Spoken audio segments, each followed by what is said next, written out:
I've always been an outcast, even since I was a kid.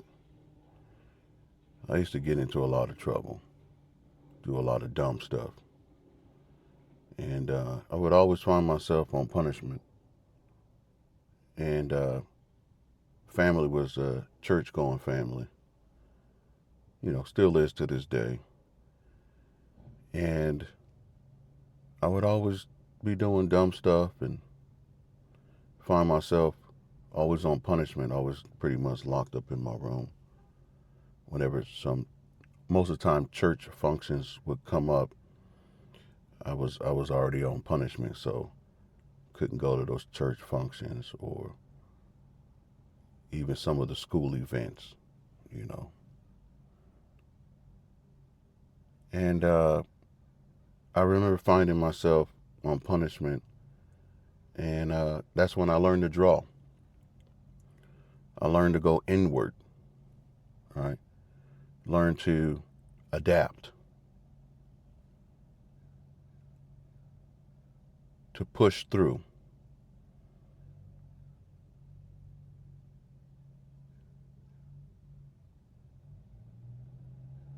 I had my biological mother. She wasn't really in my life, and I remember imagining what she would look like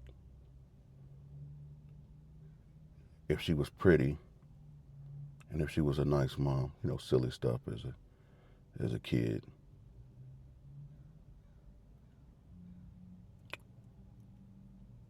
I consider myself today a loner. I've seen a lot. I've experienced a lot.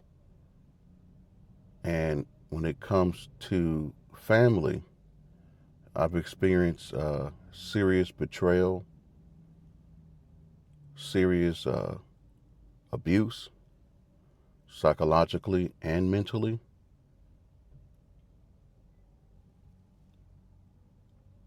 So I was always an island. I was always looked at as different.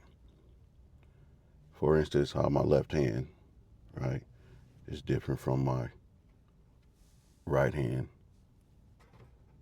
So even from the day I was born, I was always, I guess, what you would call an outcast.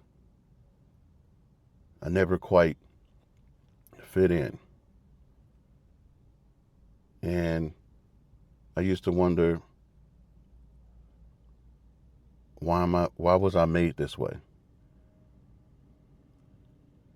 So looking at the TV show Game of Thrones, right? Regarding I think his name is Tyrion. He was the imp. And his father and his brother and sister, they pretty much hated him because in order for him to come into this world through his obviously his mother, um, as as she gave birth, she died, and then obviously he was an imp, extremely short, small arms, small legs, small body, and a big head. The father resented him for that, for killing his wife. Obviously, it wasn't his fault, but the father resented him for that. The sister resented him for that. And I think later on in the TV show, his brother um, didn't resent him as much and eventually saw that he was actually a smart guy. He was a clever, I should say. I'm saying all that to say that I too have been outcast, just like him. There's some similarities. And when you're outcast, it's either one or two things that can happen. You feel sorry for yourself, which that's a no-no for me. And I used to feel sorry for myself. And then the other one is you adapt. You become what I like to call an alchemist. You find ways to adapt and make a so-called bad situation work for you. When I was a kid, I would, especially in elementary school and high school, I would keep my left hand in my pocket. I would hide it from everyone, knowing damn well everybody knows or knew about my left hand and my left arm, that it was shorter than the other arm and smaller than my right hand. But that hurt. And it took me years to get to the point where I was like, wait, hold on, dude, this is me. And I have to accept me for me. And I've learned when you do that, the world will accept you for you.